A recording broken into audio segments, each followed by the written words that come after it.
Oh my God, wouldn't it be crazy if men were actually meant to submit to women and that women were actually meant to protect and provide, which is why we're so good at it. But the patriarchy's convinced us that we need men to do it so they feel needed and we feel powerless.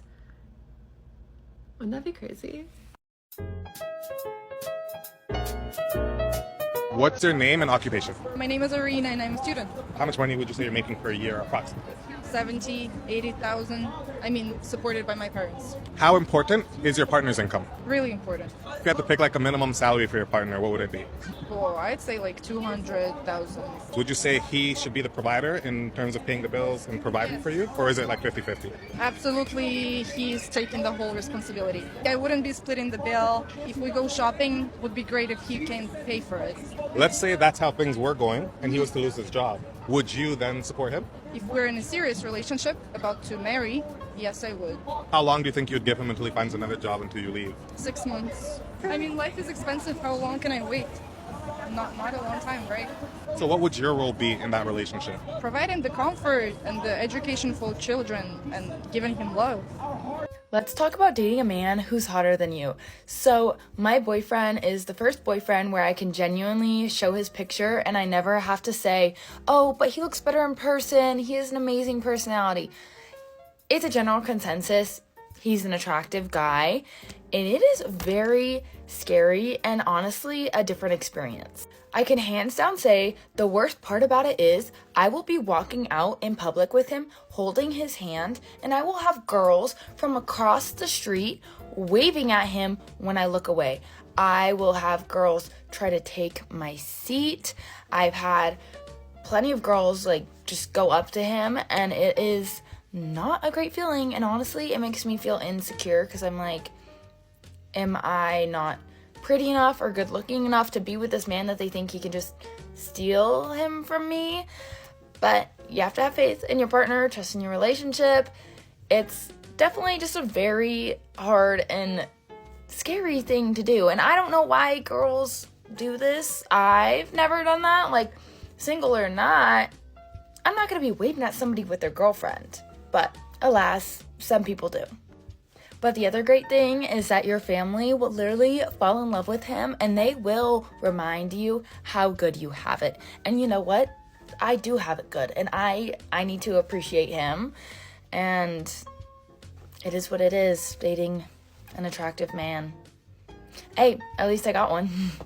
Being ugly on Hinge in reference to how bad I feel when I use dating apps. I find every time I get on Hinge, which is not a novel concept, but for some reason I always think it's going to be different for me. My self-esteem goes through the floor. Anyone that I like does not like me back. Anyone that likes me makes me wonder why, in what world, we would be a match.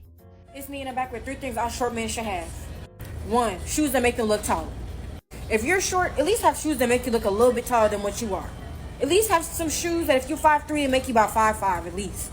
And if you don't got that, I don't know how to help you. At least have something. Please, something. Cause don't be wearing flats and you're short. That's just you're short. At least be a little taller than what you're really short is. 2, good head. If you're short, at least have some good top or something. Something that make them keep coming back. Y'all be short, can't fuck, can't give your head. Like what are you there for? At least be able to do a little 1-2 with your tongue, like fuck. And 3, a good attitude. You can't be no short little mean ass gremlin. Fuck. Like hell, how you short and mean? I ain't make you that way. You better blame your short ass daddy and short ass mama for that because baby, I did not make you miniature. So don't be short with a bad attitude come around here because bitch, I'm gonna tell you a little gremlin, a little leprechaun, bitch. What do you want to be today? You better take your little short ass and act like a happy little oompa loompa. Thank you. So you guys have been asking me, what is my take on men who are not willing to pay for the first date, men who want to go 50-50, men who are just not willing to spend money on women in general. And I'm just going to say this. I will never again partner with a man who's not willing to spend money on me. That is my God honest truth. Like, I will not partner with a man who's weird about money, who's weird about spending money on women, who's not willing to share his resources. I just won't do it. And it's not because like I want a provider or because I want to marry rich or because I don't want to work or because I want to like financially depend on a man. It's more about the fact that a man's willingness to spend money on me reflects something deeper. And that deeper thing shows up in other areas of the relationship. I can't quite explain it, but like When I date a man who's not willing to spend money on me, I just don't feel valued or respected by him. I really don't. Like, I don't feel like he gives a shit. I kind of feel like he's not super invested in the relationship. And again, it's not because I take it personally that he's not willing to spend money. It's not that. It's that his unwillingness to spend money reflects something deeper that shows up in other areas of the relationship. And I'm not quite sure what that connection is yet, but that's just been my experience, right? Whereas a man who is willing to spend money on me, I feel respected by him. I feel respected, I feel valued, I feel cared for, I feel prioritized. Like, it has altered my brain chemistry forever, and I will just never go back, right? And in terms, the man who's willing to spend money on me has altered my brain chemistry. That tends to happen when an addict gets their fix. Dear men, you need to understand that love does not live here. We ain't living in the era of your parents and grandparents, when all things virtuous were pursued. Pick up the remote and watch some rom-coms, because that's the closest you'll ever get to experiencing being with a ride or die. Imagine going to a job interview and being told that if you're serious about being employed, you'll have to work for a year without pay. You can't complain or anything because the company wants to see just how committed you are. Sounds like a raw deal, doesn't it? Well, that's exactly what you're getting yourself in for should you decide to date such woman. And if you pay attention to what she said that a dude's refusal to spend money on a woman reflects on something deeper, almost implying that you have deep-seated trauma for practicing good money-saving habits. Remember guys, this is her preference and you have to respect it. But listen to what I said. I said respect it, not adhere to it. You, the man, are the prize because you're expected to cough up your resources. My advice, stay single and look around you. How many couples that you know of are living the dream? Don't think that you're the main character. Odds are you'll end up another statistic.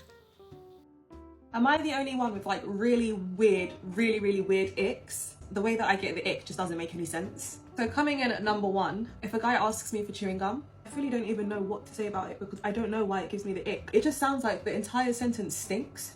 And I know it sounds so crazy, like it sounds so stupid. It's like now automatically you've basically just sat here and said your breath stinks. And that just makes me feel sick. I don't know why. Just don't ask me for chewing gum. Number 2 is having a bum. And I don't mean like, oh, having a big bum or anything like that. No, I mean having a bum, period. And this is what I mean, like it's nonsense. It's pure nonsense because what does that even mean? How can somebody having a vital body part be an ick? But it just is. I don't know. Have it, don't get me wrong, have it, but just make sure I don't ever see it. Like, you know when a guy is like getting out his car or something and then his bum crack shows, like don't remind us that you have a bum. We don't want to know. I don't know, it's just something about male bums that is just really embarrassing. Like, I don't know. Next one is saying, oh, I'm gonna win this for you, and then you lose. Like, say if you go to Winter Wonderland or some kind of fun fair where you play games and win stuff, and say he's mad confident like, oh yeah, I'm gonna win this for you, I'm gonna win that for you, and then you lose. I'm awfully sorry that this relationship has to end. The thing is, yeah, there's nothing wrong with losing, but just don't do the overly confident thing because what if you do lose? Like, don't promise when the chance is there that you could potentially lose. I think it's better and cuter if the guy is just like, oh, I'll try my best, or yeah, I'm gonna do what I can or try to. Don't say, I'm definitely going to, and then you don't. The next one is being embarrassed. Please don't be embarrassed, and even if you are, can you like hide it very well? And with that one, like I am just so prone to secondhand embarrassment. If you show that you're embarrassed, now I'm embarrassed, and if I'm embarrassed, I feel sick. And it's worse when they are embarrassed, and then because they're embarrassed, they try to hide it, but like I can see it all over your face. It's a certain like embarrassed face that, yeah, ick. The last one has never actually happened to me before, but it's one thing that I dread. If you get sleep paralysis and I'm there, like, sorry, that's probably the worst thing that could possibly ever happen. Imagine sleeping next to someone and then they start fighting spiritual battles and losing.